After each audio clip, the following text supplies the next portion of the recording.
Hello Cygnets, that's Baby Swans if you haven't watched my other videos. This is BB, welcome to my channel, welcome back if you're not new. I'm about to do a tag that I did not think I was going to do because I was like, how could I choose from my babies? But I narrowed it down. It wasn't easy, I didn't like it, it wasn't fun. So now you get to experience the not funness. Or maybe it will be fun because you didn't do the thing. So this is a VR to, I'm lagging, I'm stalling, but you can see it in the title. This is a VR to Garden Goddess Tarot and RoseHoneyRitual. Hashtag only 10 indie decks. I would say that the majority of my collection is indie, but it's getting closer to even. So it's not like a gross majority. When I went to do this tag, I thought, oh my gosh, this is gonna be the hardest thing. And it was pretty hard, but a lot of the decks I bought as indie are now mass market. So that kind of eliminated a lot of choice, which was fun. I also will try to squeeze this into the title of the video, but I have like 4 decks that I considered, that's 8, 4 decks that I considered that I didn't end up putting in. We're gonna call them the Understudies, and I think I'll probably include them at the end of the video. So I guess let's just start. Let's start. I just showed this in my last video, but it's so good. It's so well done. I am not a gardener, nor am I a D&D player, so this is really weird. It's very odd that I like this so much, but I love the quality, I love the images, I love the colors, and I think just like the humor and fantasy element to it and how well they go together. I just talked about this in my last video, comical cards, but I don't know if that's the last video I posted, so just don't take my word for that. Just go watch comical cards up in, I'll put a link up there. The production quality is incredible. This box is linen finish. And I don't know what to say. Like, it's just so gorgeous. I didn't expect to choose this one, but I don't think I would feel completely right if I knew it was out there and I didn't have it. It's edged. The backs are like strips of maps, and then I don't know what these ones are, like the little dot ones. I don't know what those are. But I do love floral and like homes. And I think I love kind of the domestic quality of this deck.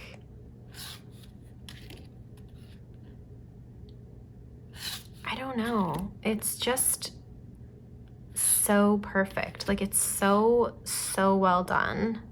Sorry, I'm not like centered. It makes me so happy. And it's very classic. Like, it doesn't feel trendy at all to me, I guess. Like, it feels like it could have been made 10 years ago or last year, and that like 10 years from now, it's still gonna be such a cool thing, you know? I love this one. So that's number 1. And these aren't in order. I couldn't do that. I mean, I know we weren't being asked to do that, but if we were, I don't know if I could. There's too many facets. I have too many. My diamond is cut brilliantly. You know what I'm saying? Like, I can't choose one style. This is why I've struggled with like dressing in one style my whole life. I can't do it. Okay, so the next one I'm going to show you is the Tenebrae Tarot by John Mahoney. This is an Etsy deck, and I have the Whispers edition because his definitions are so different than what like definitions I usually use when reading tarot. So it really helps me to use what he has. I think it's like really interesting and really unique. You know, it's just a different pace from what I usually do. And the reason that I chose this one is I am drawn to black and white decks. I am drawn to photography decks. This deck has a very nostalgic element. It reminds me of the 80s, the 90s, and then it also has images from like the 20s and 30s. And it's very cinematic. It's into like pageantry, you know? It's very stylistic. It's very sensual. Why am I leaning to the right? I don't know. I've talked about this deck before. It's just really incredible. These images really speak to me in an artistic level, an energetic level, an emotional level, even an intellectual level too, you know?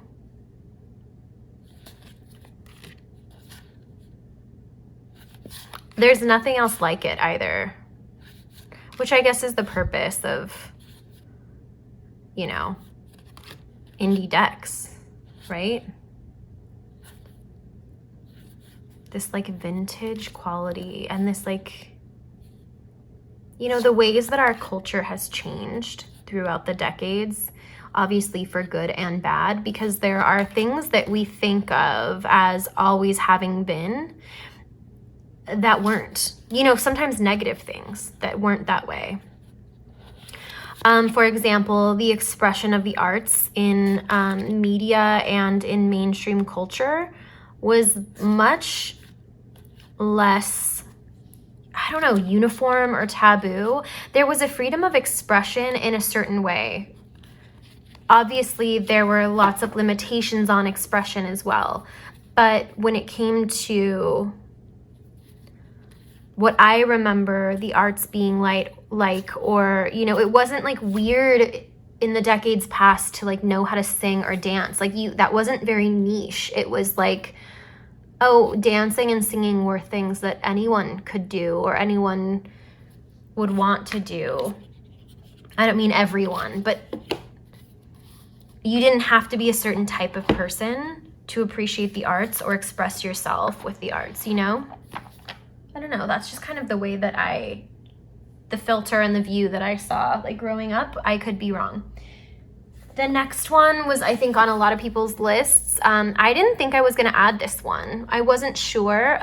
Obviously, I know how I feel about it, but I wasn't sure if it would make the top 10 because I was trying to make sure that I was adding things that would get use. But when I was kind of putting everything out next to each other, I realized that this had to be here. And the reason, other than the color, because literally this is Tarot as Color by Ethel or Ethel, I don't know which pronunciation, I've heard both. Colquhoun. Why do I always like, I can read it fine, like, and say it in my head fine, but then when I'm saying it out loud, it's like when you're being watched and you're on the computer, you're like messing up or you're writing or something. This just, it's so powerful in its imagery, and it can work with pretty much any other deck that I'm going to show you. And I think that was a big reason why I decided to keep it. And also because I'm really, really into saturated color right now. I do like pastels, but this is the kind of stuff that's really pleasing me. This boldness.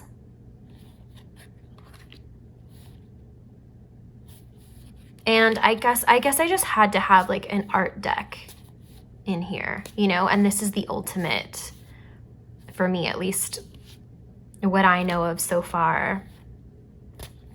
I love the simplicity and the borders. I love the font and the titles down at the bottom.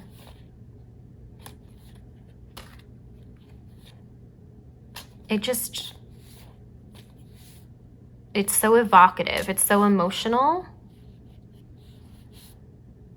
And I don't have a lot of, you know, meditative cards. And these are right up my alley when it comes to that kind of thing. You know, this would be the type of card I would meditate on. Number 4, you know I had to do it. I don't think we've talked about it for a minute, but the Fantastic Menagerie is one of my favorite tarots ever. And I think, I don't know how many times I've mentioned this either, but I think the first time I ever saw the Fantastic Menagerie was on Katie Flower's channel. And she adored it so much, and it really struck me as well. And she would always go on about how cheeky it was, you know, and how it made her laugh. And it's true, but even more than that, I mean, I think so many of the many qualities of like a deck that I prioritize or appreciate the most, humor is definitely one of them. But the aesthetics of this are just incredible. They have foiling. I don't know if it's been showing up, but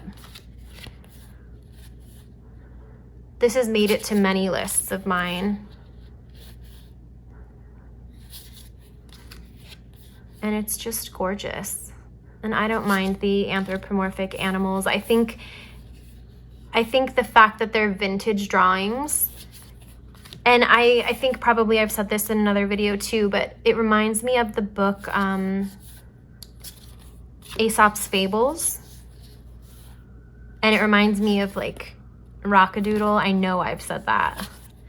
It reminds me of Bed Knobs and Broomsticks. I'm giving all my things away, all my secrets.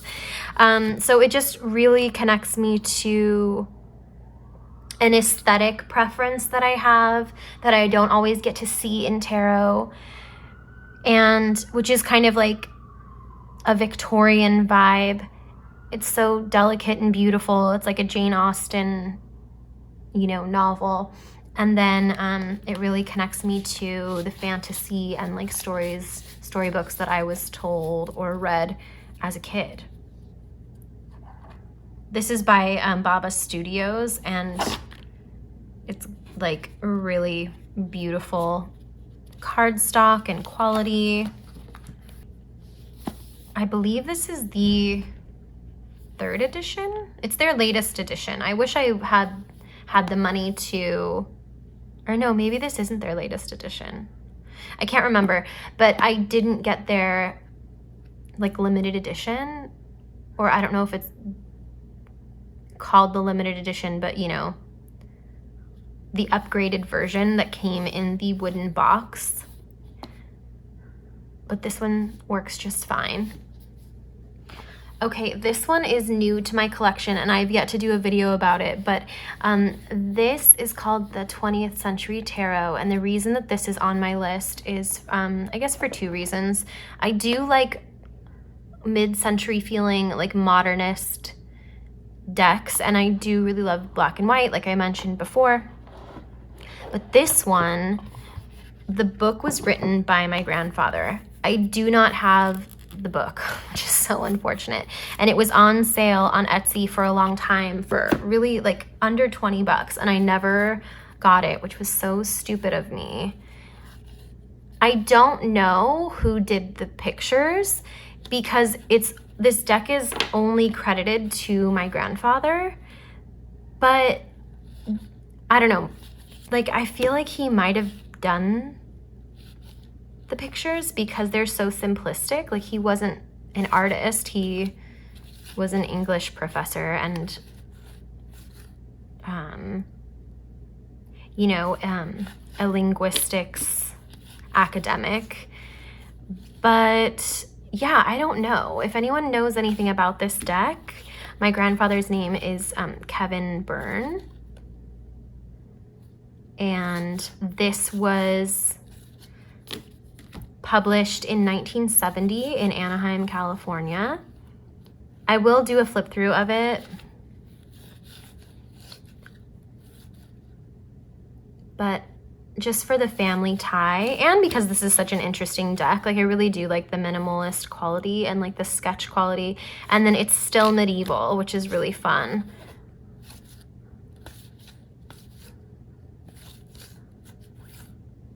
Everybody needs a pip deck, you know? I love the backs too. It's like one of my favorite parts. But yes, so if you know anything about this deck or who the artist could be, and or if you have the book or know where to find it, please let me know. Because I would love for the book to be reunited with the deck and, you know, for a family heirloom to be kept in the family, you know? Okay, deck number 6 is the Spolia Tarot. This might have been my first indie deck. If not, then close to it. The box is falling apart completely, but we won't hold it against her.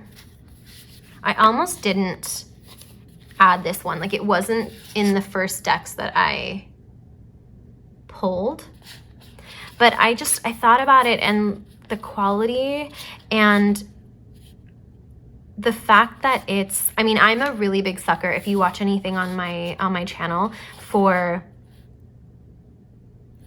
kind of analog collage, hand done like paper collage, and that's what this is. And the amount of like collage and busyness juxtaposed with like or not juxtaposed, but balanced with the amount of space and like air to breathe, how much room is in this deck, is really, really unique and beautiful. I think like I've read a lot for other people with this deck, and it's a really great reader. So I kind of knew like I had to, you know, sometimes our older decks feel like, oh, boring, you know, but it's really not. Like, it's really gorgeous and such a clear reader, and the imagery is kind of like nothing else. Maybe you'll hear me say that a couple times in this video. Oh, I don't know if I've ever pulled this card in a reading, but it's so pretty. So yeah, and then it also has like extra cards. I don't know if you saw, but there's like the zodiac, the signs of the zodiac in here, like Sagittarius. I don't love mine because it's yellow and I'm not crazy about yellow. It's not my fave. Oh yeah, and then there's like the elements. Kind of a masterpiece, and I really love the borders too. That video is coming. I just need to go through all of my decks first. This one is out of print, and but it's by Jessa Crispin. The book is done by her, and then the artwork is by Jen May. Okay, number 7 is the New Classic Taroki. I chose this because I needed something light but edgy that felt steeped in history. I'm like really into history. I think it's really awesome. I'm really into kind of, there's like an opulence to this deck, but it's a different type, right? It's I always describe this deck as a mix of Baroque and Rococo. So Baroque is your classic pirate period, think Pirates of the Caribbean, and Rococo is your classic Marie Antoinette period. So you can kind of see the transition into Rococo from here. And then there are certain cards that are like straight up Rococo. Am I going to be able to find any? Who knows? Let's see.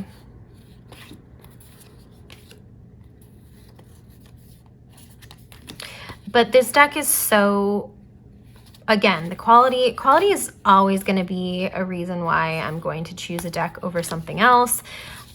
But the artistry is really what gets me in most of these. And I wanted something that was kind of an old world. I don't have any of like the true vintage classic tarot decks, so this is kind of the closest thing for me at this moment. I do have ones that are like in my wish list. Oh geez, of course I can't find like a good Rococo example.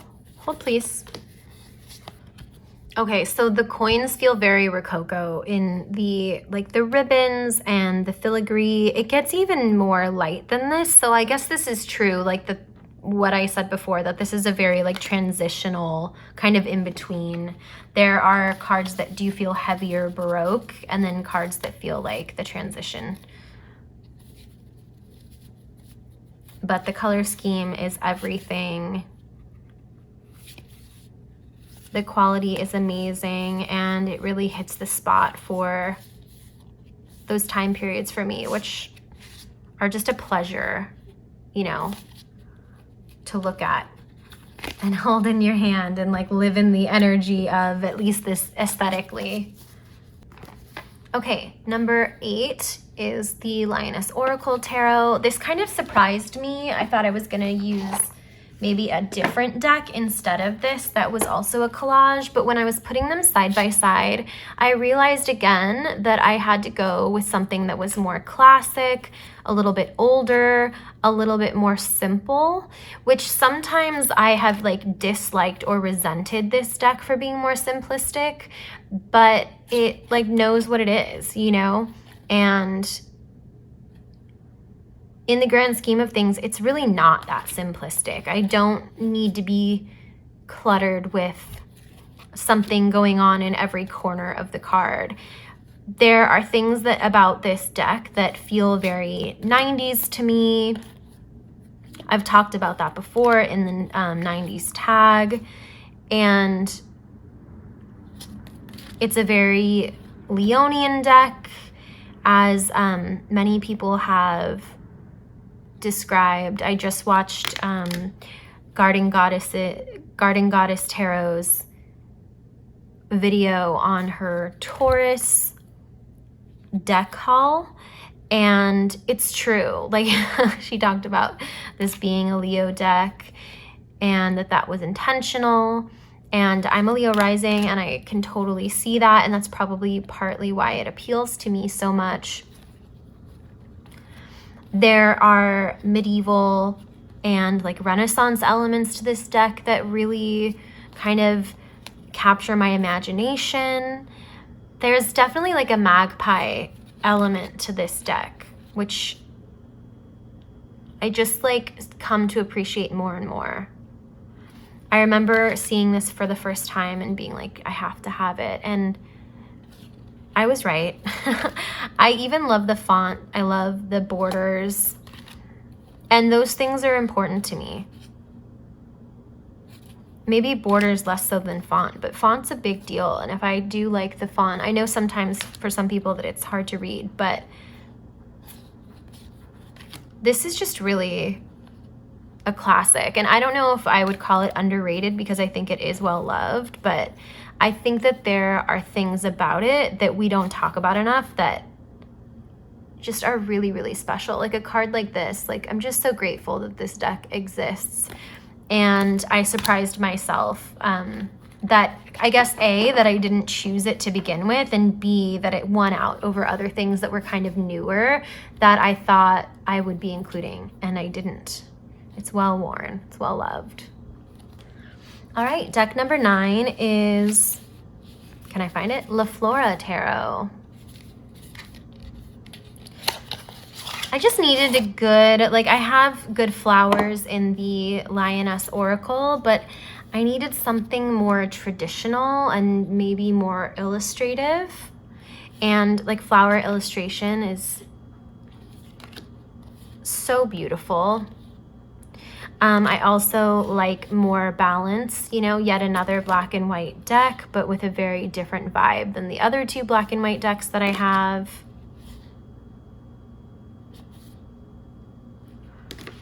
This is kind of,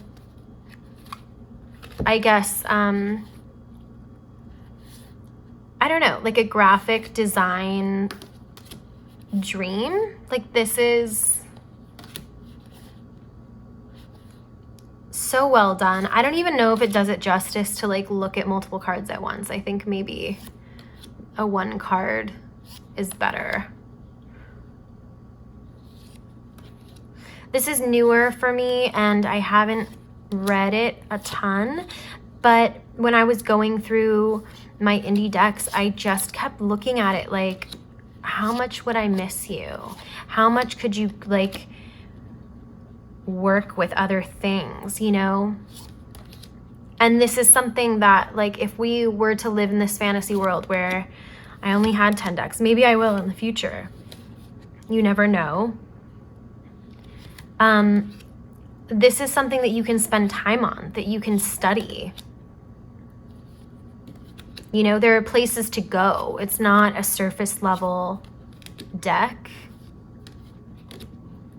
I like the idea that I can learn from it, not just about tarot, but about botany.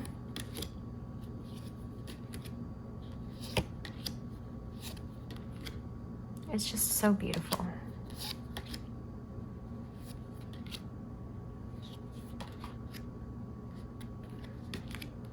I don't have the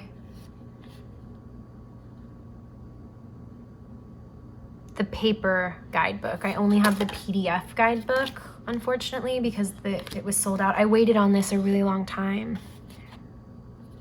These are the extra cards. Because it was kind of spency, and I really wanted all the accessories too. There were like wood accessories. I remember when this was on Kickstarter, but I just, you know, it wasn't a good time for me financially. I mean, when is it? But I digress. We don't talk like that here. We stop talking like that here. That's a really big problem for me. I need to stop. I don't like it. Sorry, I'm gonna take a time out to admonish myself publicly on this video. But yeah, La Flora Tarot, a masterpiece, very beautiful. Really grateful that I have it. I guess, I mean, you have to leave room for the ones that like have yet to teach you things, right? Okay, so number 10 is the Tiger Tarot. We have so far like a couple, let's see, we had a Victorian influence deck, we had a Baroque influence deck, we had some Renaissance and medieval in our Lioness Oracle. We have some historical like illustration in the Spolia too. We had some mid-century and some 70s/80s, mid-century in the 20th century tarot, and the 70s, 80s in the Goblins and Gardens.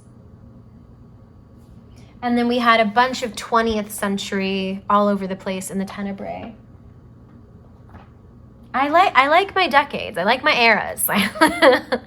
And the reason I bring it up is because this deck reminds me very much of the 2000s, as well as, you know, the heavy medieval and Renaissance influence in this deck as well.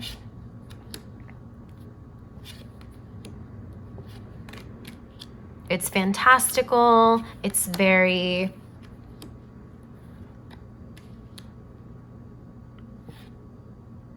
I don't know, graceful. There's this sort of,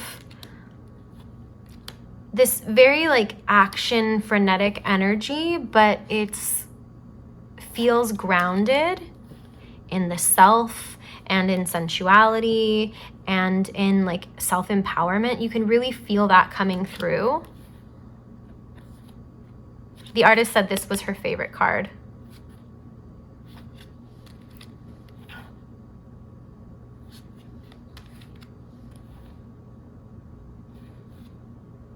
And I know that, I mean, you could look at the Lioness Oracle and say like, hey, wait a minute, like these are pretty similar. And it's like, at first glance, maybe, but energetically very, very different, I feel like. This is so, it's like a forest. It's like a jungle. Like you can really sink into this. And I think that the Lioness Oracle is like more pointed.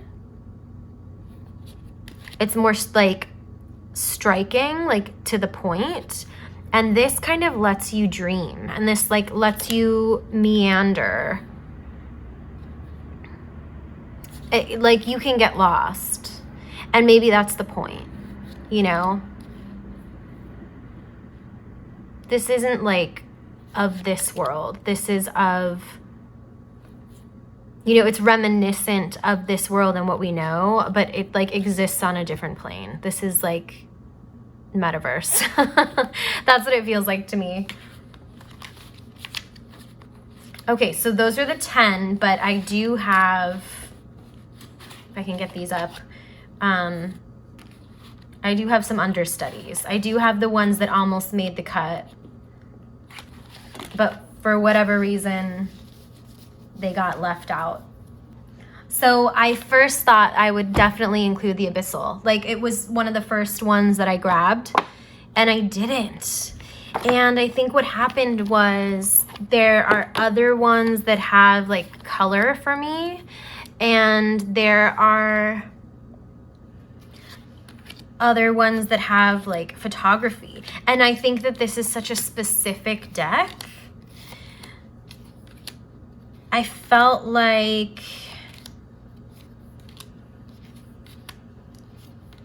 I don't know, I needed to include something else. So I felt like this could be limiting. Like I sometimes don't want to like drown in my emotions. That's literally what this is. And I love it. And I'm so glad that it's a part of my collection. But I think like the combination of Tenebrae and then like the Tiger Tarot or Tarot is color,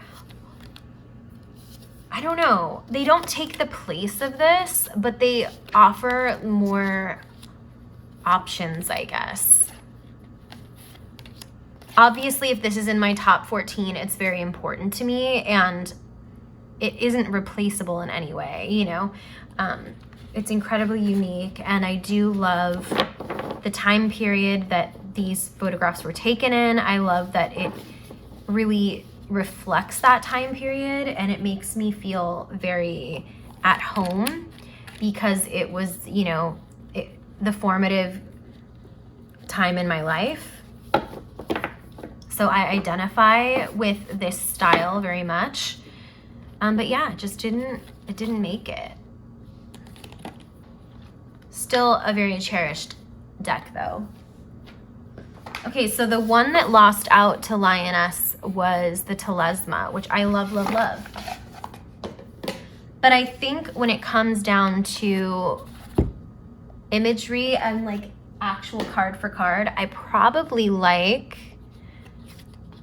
more, like I'm more passionate about more of the Lioness Oracle. Of course I have to like show my favorite one.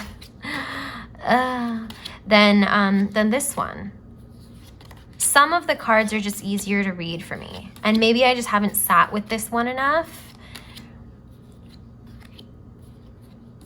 You know, it made it to the top 14.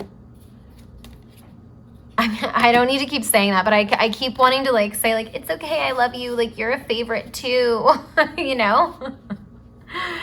But it really is. It just like I said, I just surprised myself. I think that a lot of people maybe experienced that. I mean, I hope so. Or if you just knew exactly immediately and this wasn't difficult for you, then I envy you because I'm not that kind of person. I just like too many different things. I love this Two of Cups too.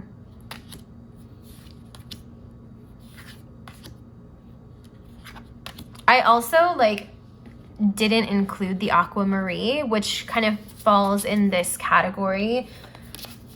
I didn't even pull it out, which is really weird. And I know I've like raved about that deck, but I don't know, maybe because it's smaller, like in size, and felt, I don't know, it doesn't feel classic. It feels quintessentially me for sure, but it doesn't feel like, it feels like my past and maybe only my past. So that felt limiting in a way too, I guess. I don't know. I'd have to sit and think about it. Okay, the other one that I definitely thought was going in and didn't end up going in was the Shakespeare Tarot. And this, like, for the reason of it being such a great learner, is really valuable to me, as well as, like, I really love that they're all horizontal, they're all landscape. I love the imagery, like, so much.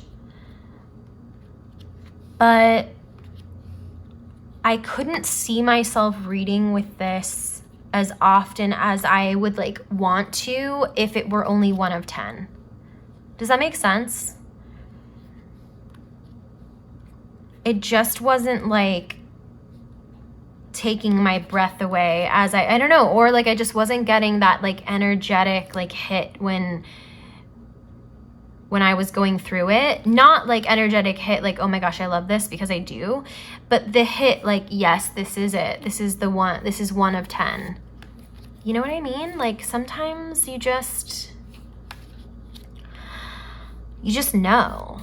And I wasn't getting that feeling from this, which is just, like, so weird.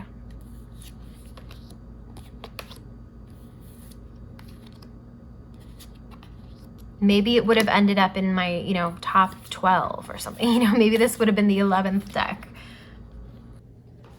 Okay, and the last one that I for sure thought was going to be on it was the only oracle that I have. And it's not that I don't like oracles. Wait, the only oracle that I have in this video. I have more oracles. It's not that I don't like oracles. It's that the styles that I tend to like tend to be in tarot. I don't know why. Like, I just don't see a lot of oracles with the art styles that I really love. And that's unfortunate, because I really like using oracles. So this is the Divine Codes. And the reason I didn't end up picking this one is that there are a lot of cards that I don't dig. And I already talked about them in my comic book cards. These were the cards I talked about. If you want to check out that video, I will tell you all the things I don't like about this video. And then there are a few cards that, like, I'm not sure are, like, I don't know, culturally sensitive or racially sensitive, like this being one of them. There's another one in here. Like, I don't really love cards like this. Here, let's do a mini. That's a no. This is a maybe. Cards like this are why I got this oracle. Is this focused? Let's see. Yeah, so cards like this are the reason. Let's see. This one's on the border, but I'm going to put it in a yes. Just, like, really soft, really luscious, really pink and pretty. But with taste. I mean, there are cards in this that I question, but they are, for the most part, really tasteful, you know?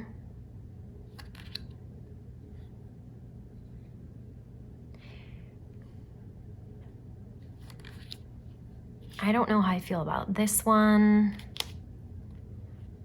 This one's cool. This one's great. I think I bought this for this card. This one's great. This one just visually is cool.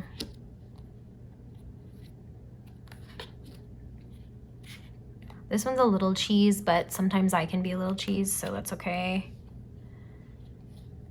I don't love, like, the modernness of this one. This one's cool. Yeah, like, I don't really like the use of, like, other cultures. Like, so I'm a white woman, and I really need to look up who this is by. It says created and designed by Dark Moon Crystals, but I doubt that Dark Moon Crystals is of these, like, cultures. And, like, I don't see that there's any problem adding other cultures into decks, but to attach them to, like, cosmic support, that's such a vague thing. And then, like, I don't know what that has to do with this practice or like what this is. And like, I don't know if it says in the book. Let's find out. I know I'm criticizing this in my only 10 indie decks, but it's like, I want this to be in my only 10 indie decks. Okay, this is number 5. Like, if you're gonna include underrepresented cultures or like, yeah, cultures of the world that like a lot of people in the Western world don't get to like know much about, like at least kind of do some research on like what this is and maybe include it. Like, I just don't want to use some lady like who looks, you know, like maybe she's from India and she's a part of this like celebration or ritual or tradition or something, and it has meaning to her, but like I'm just gonna add like cosmic to it and that's my meaning. Like, I don't really, it's just, it feels kind of like appropriation. Like, correct me if I'm wrong. Yeah, so that's how I feel about those, and that's why I don't like love like these types of things, you know? This one feels kind of lazy. I think that this artist is really good. The person who made this, like, really good. This is cool because this is like angels in the Bible, and they have like all these wings and tons of eyes, so that's really cool. This one's rad. This one's really great. I love this. And this I understand because, I mean, it's still the Western world, so maybe that's why I understand it. But like, this is flamenco and it's about embodiment. Like, and when you're in flamenco, you really are in your body and you're connecting your mind and body in a way that like we don't normally do. We're so disconnected from ourselves physically, and that's the way that you have to. Dancing is such a great, you know, we all know this, like such a great grounding practice and like being in your body and in the moment practice. This like Dreamweaver, what? And then there's like a white lady down. Like, I don't know. I really don't know. Like this. I want these things, like I want these cultures to be in a deck. I think it's great. I want to know more about them. And I want more than just my Western perspective and like lifestyle, you know, the things that I know.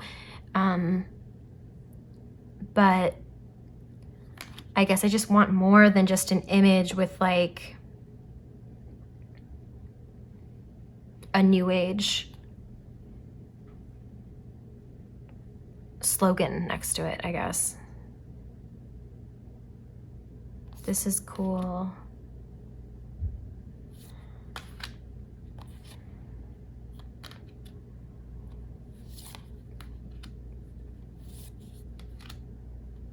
This is really awesome. This I understand, like Soul Collective. We like all of these things have a soul, or whatever you want to call it. We're more than just physicality. So this I can see. This is gorgeous. Beautiful. A little silly, but I really like this one too. This one's kind of fun as well.